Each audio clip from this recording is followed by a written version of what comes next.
청소년의 어지럼증과 두통의 발생 원인은 흔히들 이제 고3이면 수면 부족과 그리고 사춘기이기 때문에 호르몬의 불균형도 영향이 굉장히 크다고 봅니다. 청소년기의 수면 부족은 단순히 피로로 생각하는 학부모님이 많습니다. 잠을 못 자면 그렇지만 멜라토닌, 세로토닌, 코르티졸 같은 호르몬 밸런스가 무너지고 이로 인해 두통 빈도가 증가할 수 있다는 연구 결과가 있습니다. 멜라토닌은 수면 유도를 하고 생체 리듬을 조절하는 역할을 하고 있는데 불균형 시에 불면증이 오거나 피로감이 오면서 두통을 야기하죠. 흔히들 우리가 조절제로 멜라토닌을 먹기도 하는데요. 수면 유도와 그리고 수면 유지에 쓰이는 약물이기도 합니다.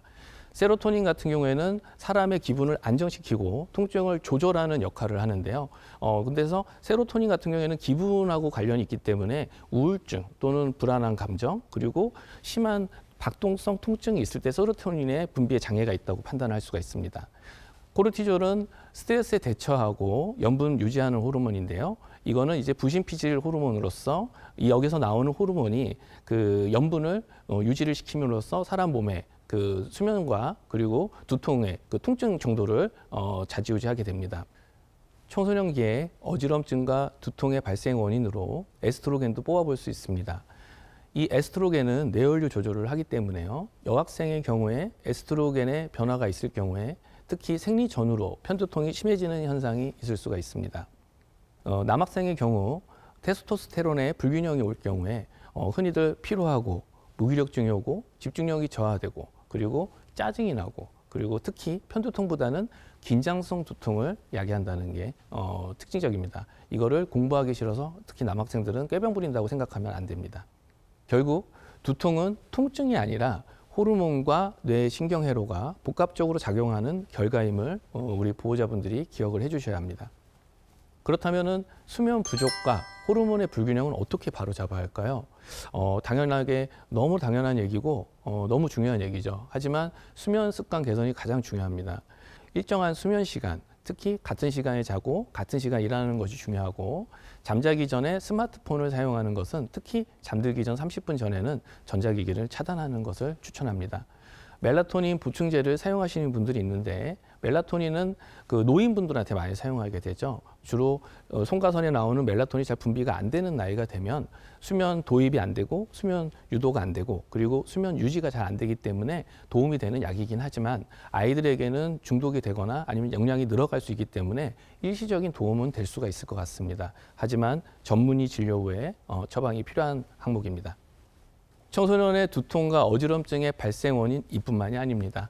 잘못된 식습관 그리고 미네랄의 불균형에 의해서 발생을 하는데요.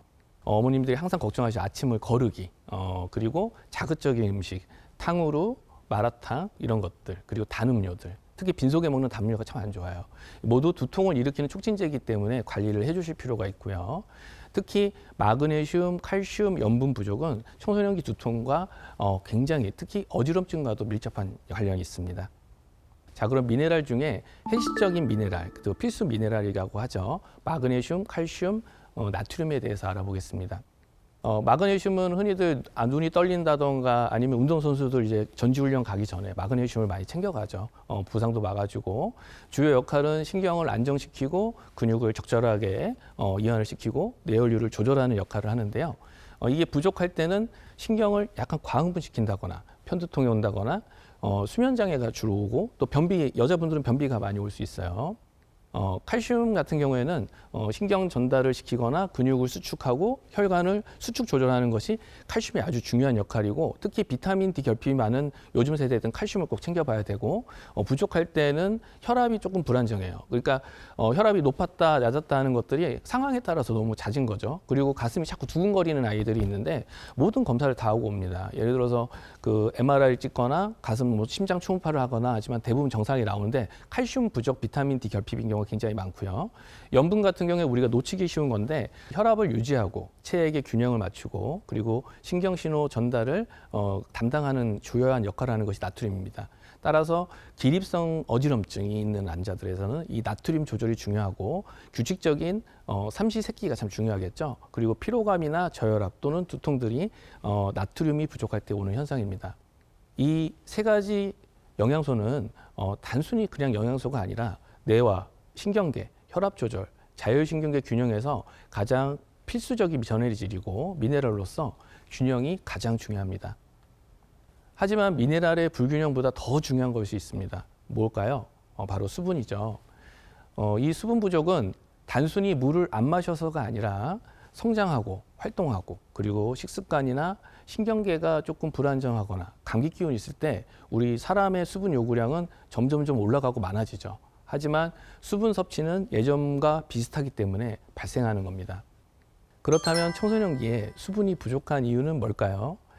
청소년은 학교에서 체육 활동을 하고 학원을 이동하고 또는 여러 활동 등으로 일상적인 움직임이 굉장히 많은 나이입니다. 이러다 보면은 땀과 호흡으로 많은 수분 손실이 일어나는데요. 그러나 갈증을 인식하거나 즉시 보충하지 못하는 그 시기죠. 바쁜 아침에 수업 중에는 또는 물 마실 시간이나 기회가 부족한 경우가 많은데 물 대신 이때 하필이면 음료를 선택하는 경우가 많았습니다. 커피, 탄산음료, 에너지 음료 등을 선택하게 되는데요. 오히려 카페인과 당분으로 인해서는 이뇨작용이 발생하고 그리고 체내 수분이 더 빠르게 손실되는 현상을 가져오게 됩니다. 특히 청소년은 갈증을 느끼는 신경회로가 성인보다 덜 민감합니다. 따라서 목마름을 늦게 느끼거나 자각하지 못해서 만성 탈수 상태가 될 수 있는 나이기도 합니다. 그렇다면 청소년기에 수분, 미네랄의 부족은 어떻게 확인할 수 있을까요? 수분은 주관적인 평가보다는 객관적으로 소변의 횟수와 양으로 평가를 하는 것이 좋습니다. 특히 소변의 횟수가 5회에서 8회가 청소년기에 적절한 소변 횟수인데요. 5회 미만일 경우에는 수분 부족을 의심하시고 8회 이상일 경우에는 아기가 당분을 너무 많이 먹는지 아니면 카페인 섭취를 많이 하는지 아니면 방광이나 요도에 문제가 있는지 그리고 야간요는 없는지 등을 살펴보셔야 합니다. 또 미네랄 부족 같은 경우에는 모발 미네랄 검사를 진행을 하게 됩니다. 일시적으로 피로 검사하는 그 미네랄 검사는 그 당시에 미네랄만 확인하기 때문에 청소년의 미네랄 상태 그리고 중금속 축적, 만성 스트레스 반응을 비침수적으로 확인하기 위해서는 나이테 같은 모발을 통해서 미네랄을 검사하는 게 가장 맞는데요. 검사 과정은 두피 모발을 약 0.5g, 티스푼으로 약간 한 숟가락 정도를 채취하게 돼서 머리카락에 축적된 미네랄과 영양소 그리고 중금속 등의 농도를 분석하는 것입니다.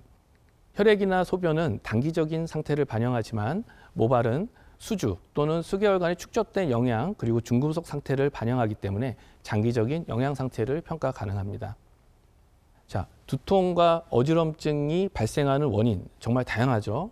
하지만 청소년들의 90% 이상은 체형 상태 이상 그리고 특히 거북목이 원인으로 많이들 가지고 있습니다. 자, 거북목이란 무엇일까요? 머리가 어깨보다 앞으로 나와 있는 상태, 즉 정상보다 목뼈가 C자 커브가 뒤쪽으로 이어져 있어야 되는데 역C자 커브로 되거나 일자목이 되는 상태를 거북목이라고 하죠. 머리는 약 4에서 6kg 정도의 무게를 가지고 있는데 거북목 상태에서 이 목뼈에는 기울인 상태로 에너지 하중이 가기 때문에 2배에서 4배 정도 이상의 하중이 발생하게 됩니다. 청소년의 거북목이 두통과 어지럼증에 어떤 영향을 줄까요?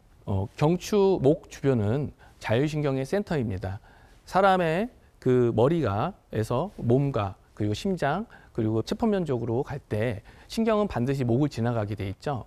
거북목은 이런 통로에서 압력이 올라감으로써 교감신경의 과항진 또는 저하, 부교감신경의 억제가 오거나 과항진이 올 수가 있습니다. 1차적으로는 거북목 자체만으로도 두근거림, 불면, 식욕부진, 스트레스 과민 등이 나타날 수가 있고요.